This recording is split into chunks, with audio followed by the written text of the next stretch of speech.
Hello, this is Eric Michael Lloyd. I have a master's in psychology, neuropsychology concentration. Today I'm going to read an article from Columbia Law School. It's published in 2006, a faculty scholarship.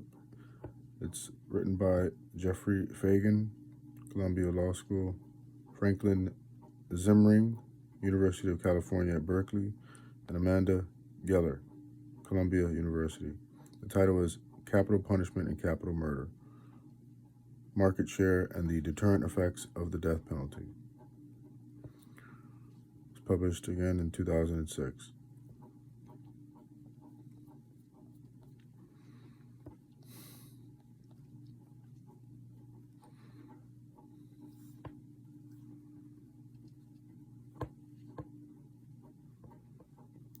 It's only giving me the abstract here.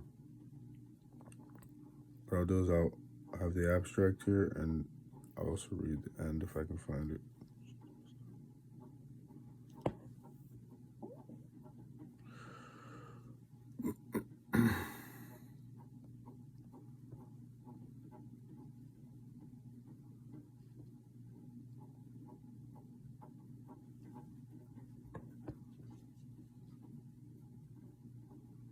It'll give me the download. Okay, it is. It's a little bit of a long read. It's 59 pages, but we'll see. I'll just try to read fast. Jeffrey Fagan, Franklin E. Zimring, and Amanda Geller. See, it's only giving me. Okay, so.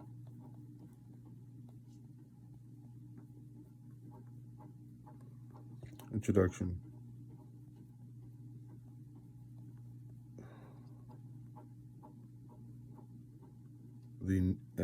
Part A, the new deterrents. The modern debate on deterrence and capital punishment, now in its fourth decade, was launched by two closely timed events. The first was the 1976 United States Supreme Court decision in Gregg versus Georgia, which restored capital punishment after its brief constitutional ban, following Furman versus Georgia in 1972. In 1975, Professor Isaac Ehrlich published an influential article saying that during the 1950s and 1960s, each execution averted 8 murders. Although Ehrlich's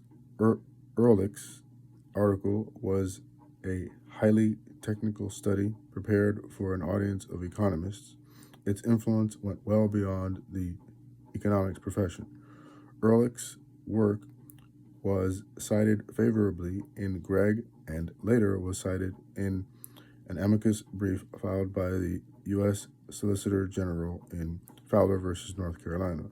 No matter how carefully Ehrlich qualified his conclusions, his article had the popular and political appeal of a headline, a soundbite, and a bumper sticker, all rolled into one. Every execution deters 8 killings.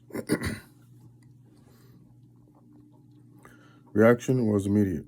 Ehrlich's findings were sharply disputed in academic forums such as the Yale Law Journal, launching an era of contentious arguments in the press and in professional journals. In 1978, an expert panel appointed by the National Academy of Sciences issued strong criticisms of Ehrlich's work.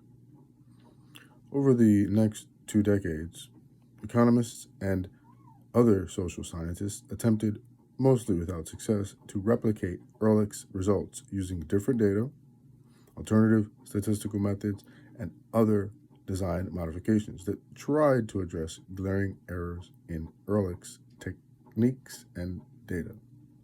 The accumulated scientific evidence from the NAS report and these later studies weighed heavily against the claim that executions deter murders.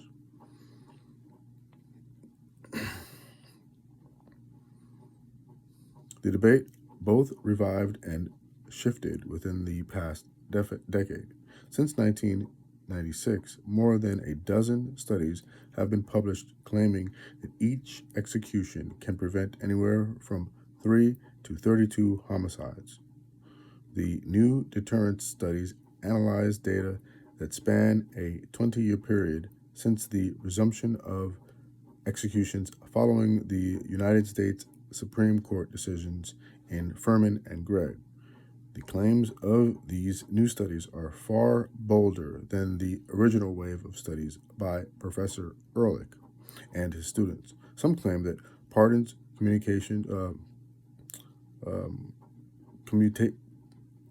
commutations, and exonerations cause murders to increase. One says that even murders of passion, among the most irrational of lethal acts, can be deterred.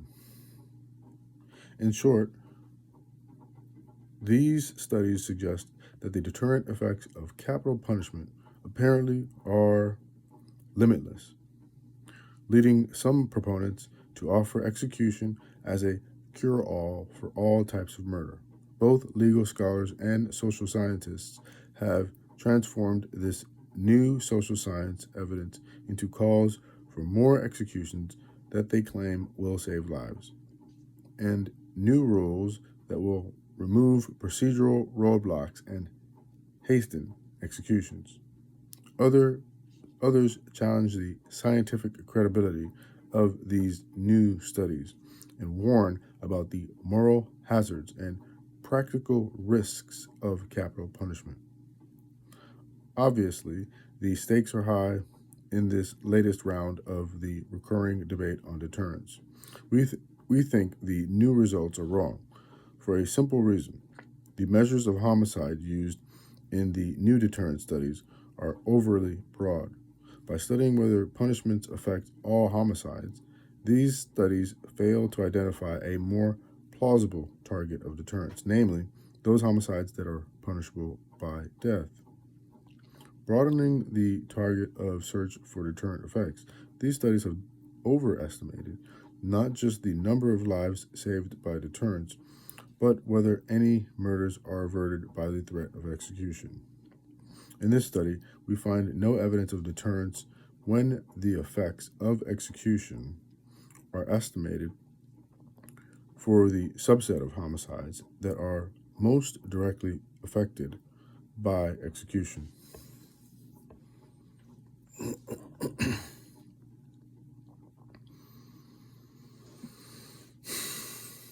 So it seems like it's an error in the way they defined the reduction in crime.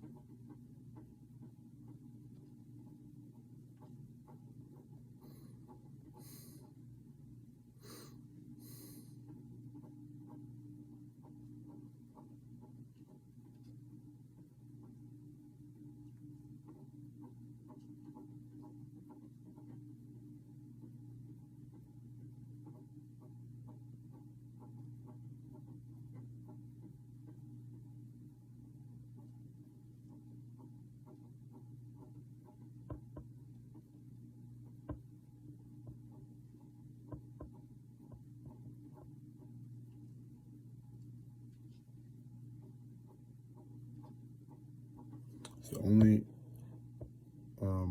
when you change the definition to only homicides that are punishable by death, the effects of punishment wash out, of capital punishment wash out.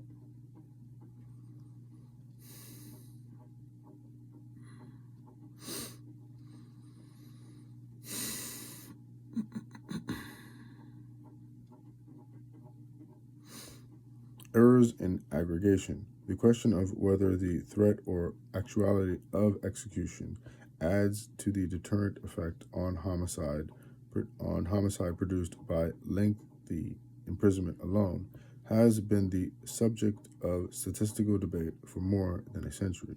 The vast majority of statistical studies that try to address this issue have used a variety of punishment variables as independent variables, whether the death penalty is authorized or used, or its frequency, and the total rate of intentional homicides as the dependent variable.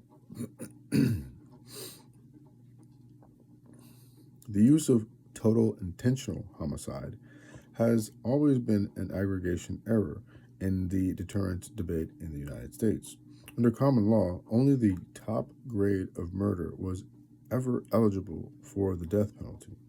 But the traditional legal framework of the criteria that made criminal homicide potentially capital was far from clear until the United States Supreme Court imposed minimum constitutional standards for death eligibility in Gregg versus Georgia and its companion 1976 cases. The Supreme Court required the specific definition of murders that are death eligible, and the states responded with a series of death eligibility standards, usually from Section 210.6 of the Model Penal Code.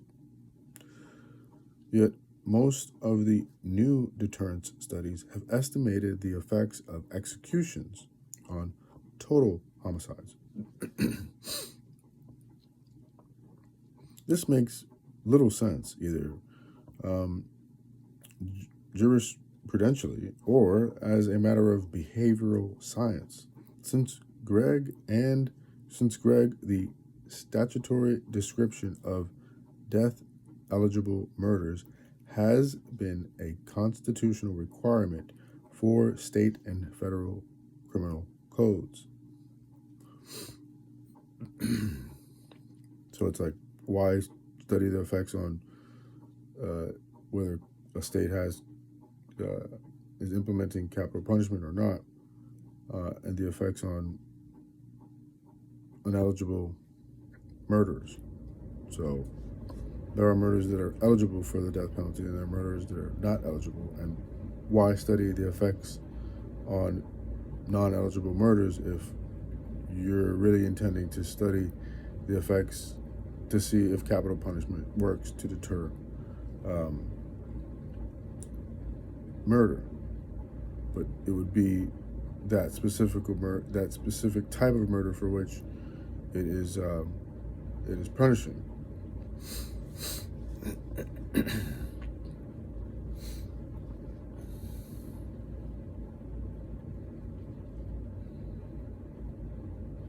It's like it's analogous to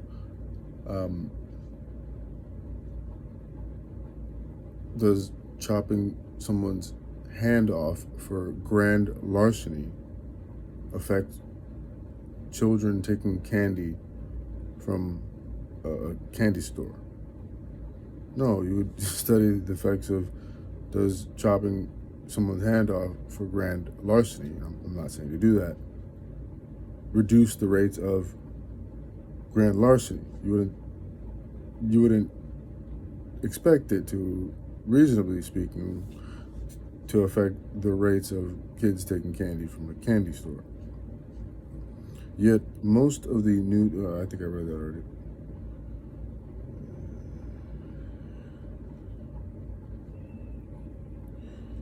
State statutes recognize that there are grades of willfulness or premeditation, and these will impact the likelihood of a homicide resulting in the death penalty.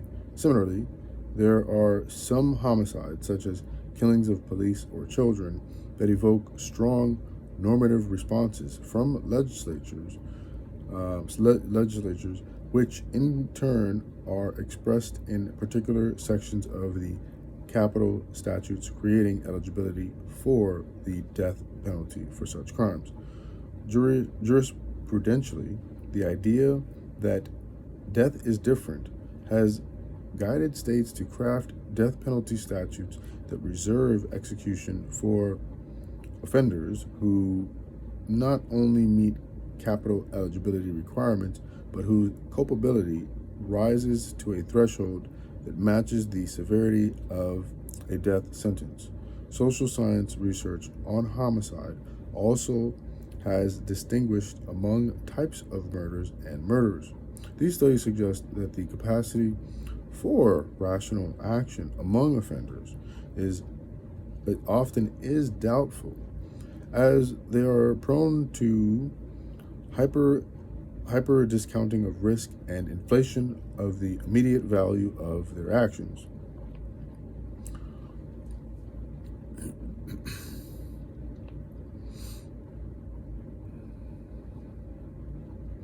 Accordingly, to lump all homicides into a singular category that assumes that all murders are equally deterrable runs afoul of both law and facts.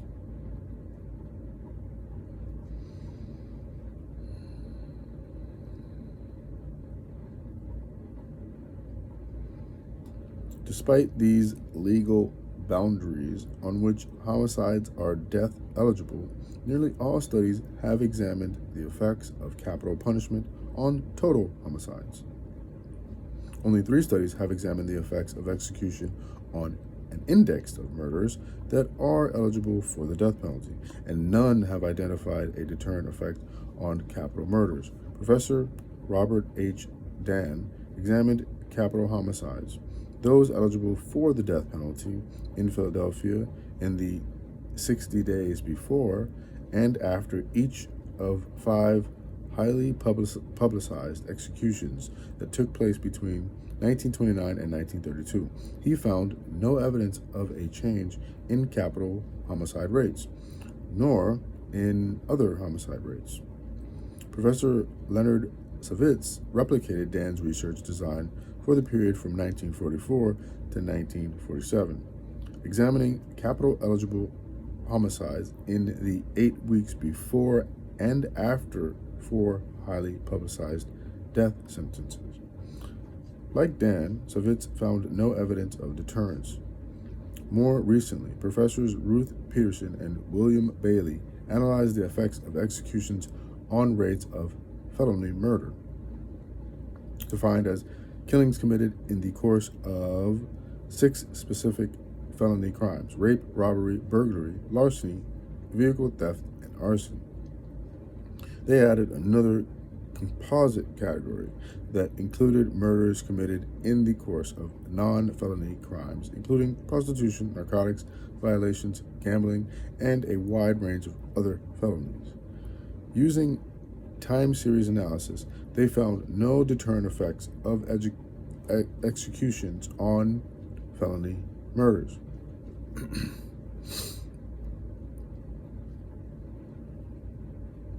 This was an improvement over earlier tests that lumped together capital and other homicides. After all, felony murders carries strict liability, a consequence of the intent-based retributivism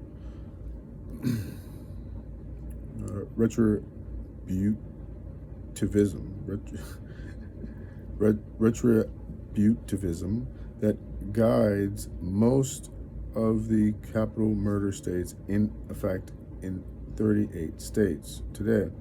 However, this narrowing exercise produced no evidence of a deterrent effect using homicide data from 1976 to 1987.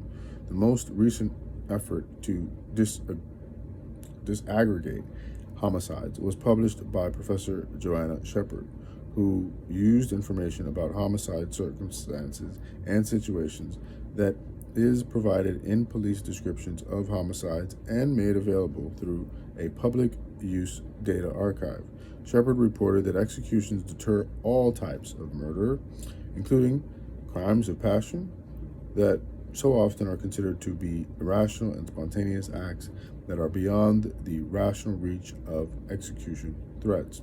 However, Shepard's partitioning of the data was not indexed to statute, but to a set of categories descriptive of different types of murders that were defined neither by state nor, with the exception of crimes of passion, by theory. More important, none of these categories was narrowed according to statutory criteria that bound the circumstances and conditions that qualify a murder as capital. With this one exception, the majority of the current portfolio of deterrent studies, conducted principally by economists, have ignored these limited attempts to isolate the effects of capital punishment on the crimes to which it is targeted, and instead assume that the threat of execution will deter all manner of homicides. In this article, we set out to correct this error. The research enterprise, Part C, we shift the argument on deterrence by focusing not on general homicide trends and rates, but on the subset of homicides that have been defined as eligible for the death penalty by statute. These types of homicides should provide a more sensitive indicator than the original homicide rate index for detecting a deterrent effect from execution.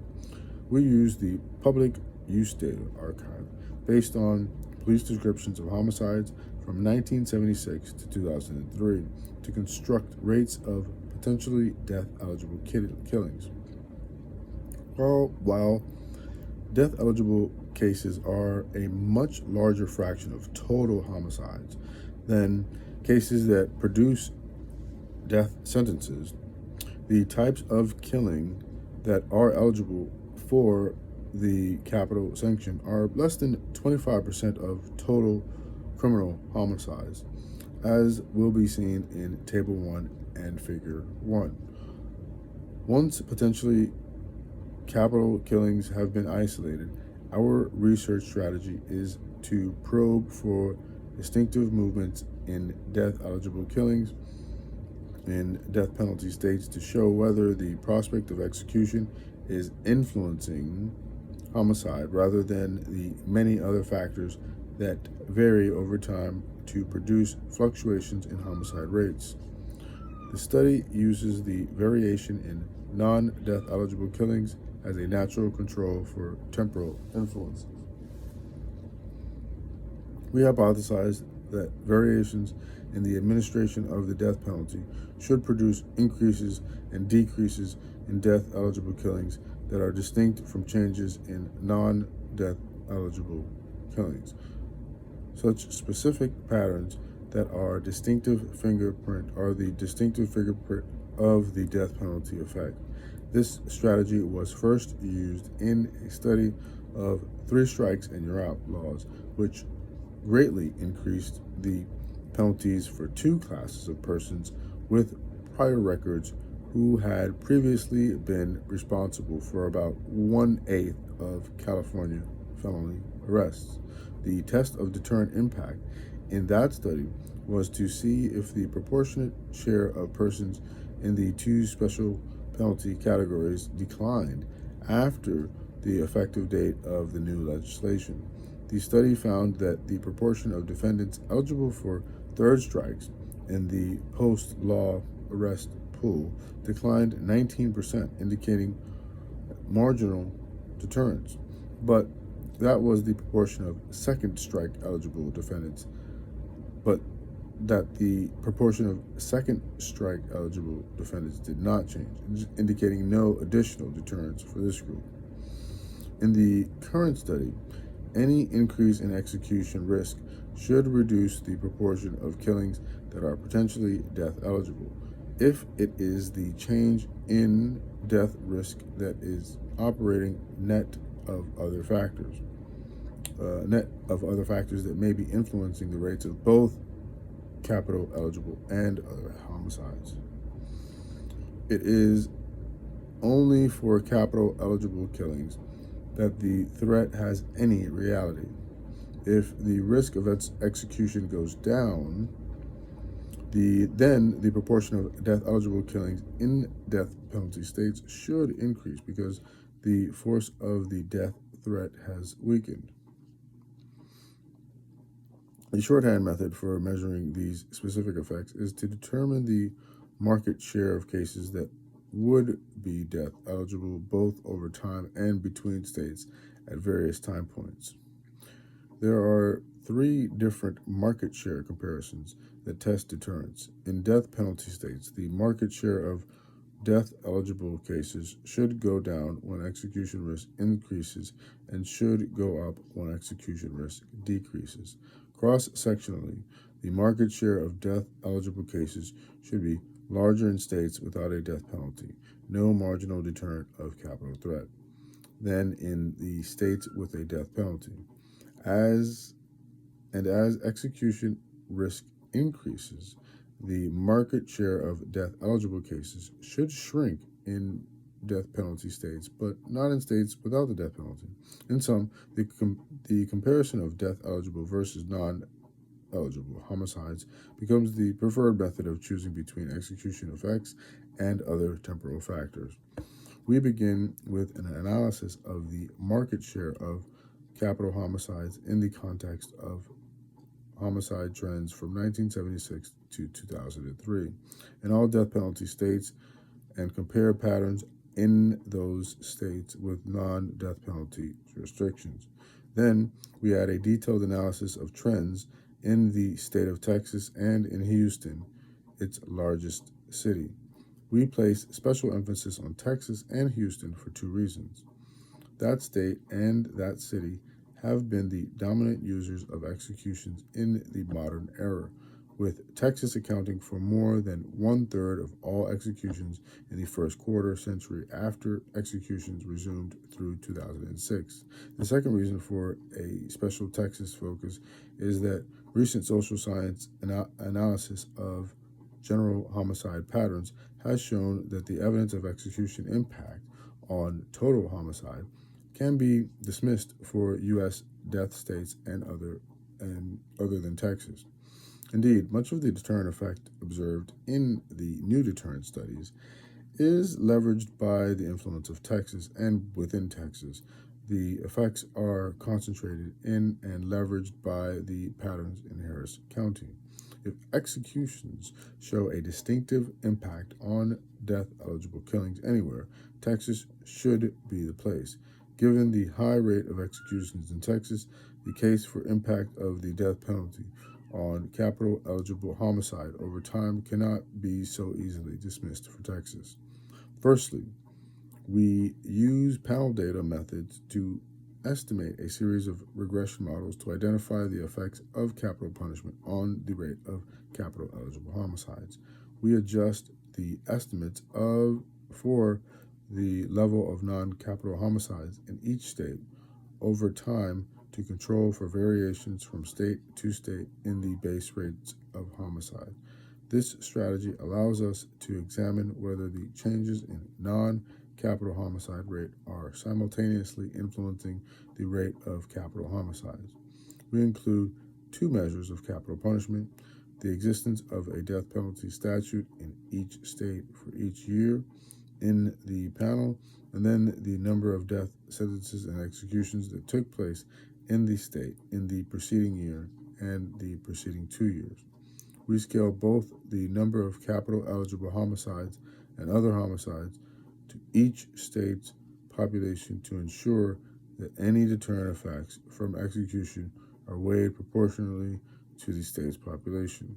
We include a rich set of socioeconomic and criminal justice system variables that are robust correlates of the murder rate within and between states over time.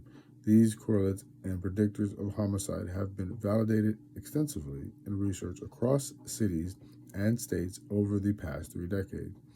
We are particularly interested in the effects of incarceration rates in assessing whether punishment risks compete with other social and legal factors, including capital punishment, in predicting changes in homicide rates over time. We include an index for the robbery rate to control for the supply of events that produce a large share of capital eligible homicides. We use alternate analytic methods that consider time trends in different ways, including procedures that account for the strong autocorrelation or stationarity of homicide rates over time. Capital homicides, part 2.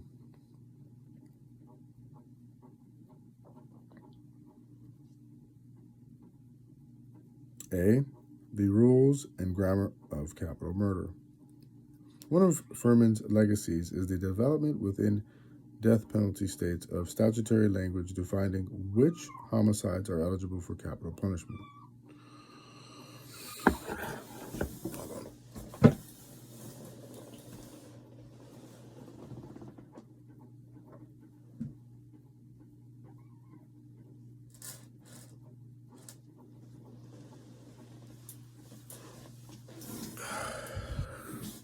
Oh, buddy here. Call him Doodle. Like Moss Doodle. Started last minute.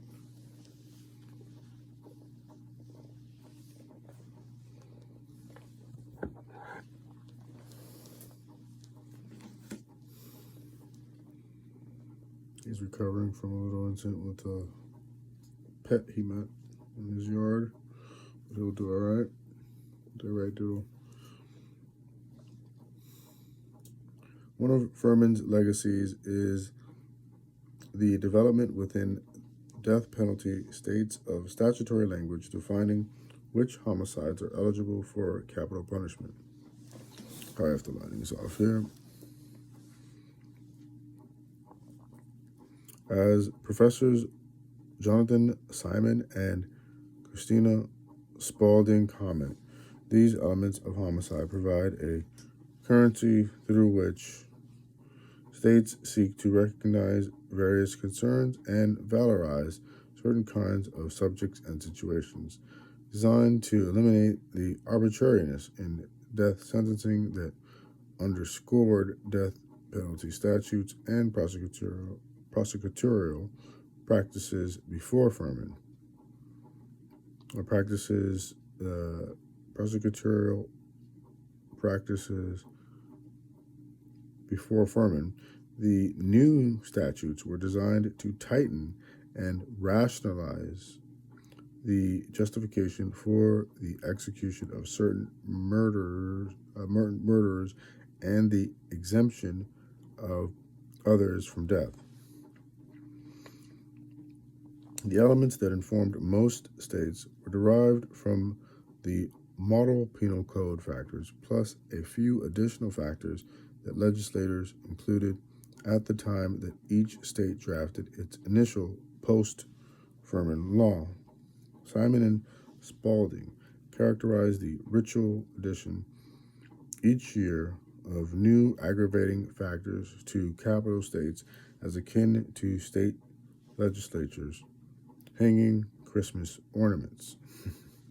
End quote. Simon and Spaulding list 14 aggravating factors that characterize capital statutes in the post-Gregg era, including the 8 in the model penal code plus 6 others that are common to the current era of death penalty legislation. Some of these aggravators list special victims based on their vulnerability, the very young and the very old. Still, others mention killings committed by persons serving prison sentences, multiple victim shootings, killings committed in the course of crimes for monetary gain, crimes committed while fleeing a lawful arrest, and killings of police officers, correctional staff, or public officials. Between 1972 and 1980, nearly all death penalty states adopted the 8 aggravating factors from the model penal code, and then added a core of other factors that today are commonly used in death penalty statutes: heinousness or atrociousness of the act, murders committed while lying in wait, and killings of witnesses in criminal or civil proceedings. In a second wave of legislation, following the sharp rise in homicides nationally, legislatures added another set of aggravating factors by expanding their felony murder laws.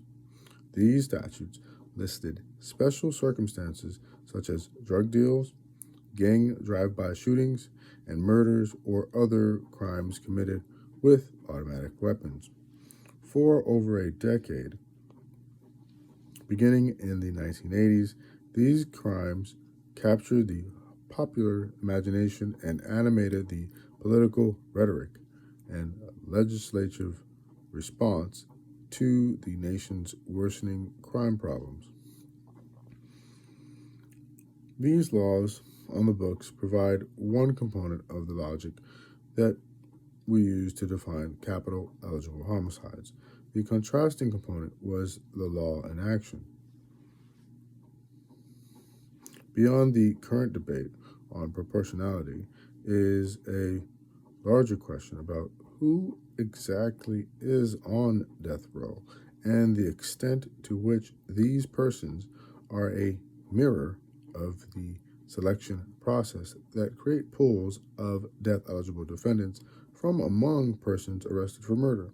And until recently, there has been almost no systematic research on the types of aggravating factors that create death eligibility among persons either selected for capital prosecution or sentenced to death by judges or juries. We turned to Texas as an example of a law in action that produces a large set of capital cases. As most observers of the death penalty know, Texas's total of 369 post-Gregg executions is the highest in the United States, accounting for more than one execution in three, since 1976, and nearly four times more than the 95 executions in Virginia, the next most frequent execution state. Texas's murder statute lists 9 aggravating factors that create eligibility for the death penalty.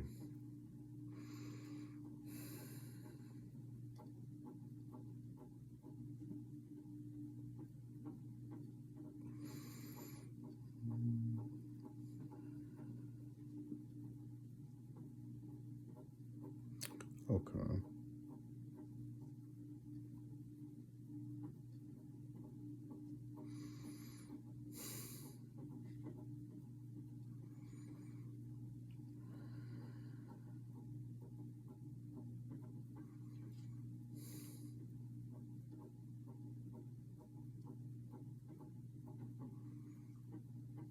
Accounting for more than one execution in 3. I don't know what that means since 1976. Texas's murder statute lists 9 aggravating factors that create eligibility for the death penalty. These factors are similar to the model penal code aggravating factors, but are somewhat narrower than the longer list of aggravators common in the states today. Evidently, both in its categorical structure and its implementation, the Texas statute is sufficiently broad and flexible, elastic in effect, as to generate a large number of capital eligible homicides. The combination of the high rate of executions in Texas, the state's prominent role in the new deterrence literature, and its statutory framework provide an ideal setting to identify a set of capital eligible cases and to test whether execution has a deterrent effect on that subset of cases. Accordingly, we adopted and operationalized the Texas statute as a second framework to identify a set of capital eligible cases from across both death penalty states and non-death penalty states in the post-Gregg era. Next part, applying the rules. B, to identify which homicides were capital eligible, we turned to the supplementary homicide reports, a data archive created and maintained by the Federal Bureau of Investigation of the United States Department of Justice, known as SHRs. These case level records are created by participating police departments across the country and compiled by the FBI. Data are available from 1976 to 2003 and include records of 494,729 homicide cases. The SHR has the unique advantage of providing detailed case-level information about the context and circumstances of each homicide event known to the police. This allows us to identify the presence of factors that map onto the statutory framework of Texas murder statutes and more broadly onto the model penal code aggravating factors. Much has been written about the supplementary homicide reports, and the limitations of the archive are well known. Non-reporting by some law enforcement agencies is probably the most significant concern, and efforts to overcome this limitation have generated the most attention among researchers. Most of this attention has focused on developing ways to revise population estimates of the demographic distribution of homicide victims and offenders within specific years. But for our purposes, missing data is a less serious limitation because we have no reason to suspect that the ratio of capital eligible to other homicides varies systematically in years when SHR observations are missing. Our concern is with the observed patterns of circumstances and situations, and there is no theoretical or empirical reason to suspect that any particular circumstance, especially felony murder, would be more or less prevalent in those states where police agencies have failed to compile these records. To generate estimates of the prevalence of capital homicides, we coded each homicide record in the SHR as a capital eligible homicide if the circumstances included any of the following elements that are part of the recurrent language of capital eligible homicides across the states. A. Killings during the commission of a robbery, burglary, rape or sexual assault, arson, and kidnapping. B. Killings of children below age 6. C. Multiple victim killings. D. Gangland killings involving organized crime or street gangs. E. Institution killings where the offender was confined in a correctional or other governmental institution. F. Sniper killings. And G. Killings in the course of drug business. We excluded killings by persons below age 16 whose eligibility for the death penalty was removed by the United States Supreme Court in Thompson versus Oklahoma in 1988. The ban was extended in 2005 to all persons below the age of 18 in Roper versus Summons. We also included a separate count of killings of police officers. The annual data files law enforcement officers killed and assaulted, that's LEOCA, are also compiled by the U.S. Department of Justice through the FBI. A separate count for this prominent category of capital eligible homicides was needed because the SHR data do not permit classification of this group of homicides.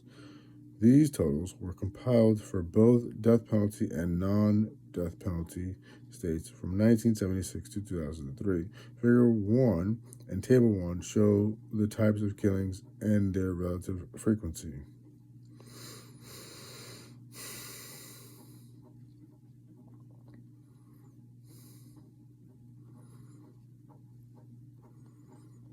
So this capital punishment and capital murder table is on page 1819. I'm going to finish up. This is page 18 out of 67. I think it goes up to 59 for this article where there's the summary. I'm going to go ahead and end it here, and I'll go ahead and upload the next video tomorrow. Thank you, and please enjoy the rest of your day. Thank you.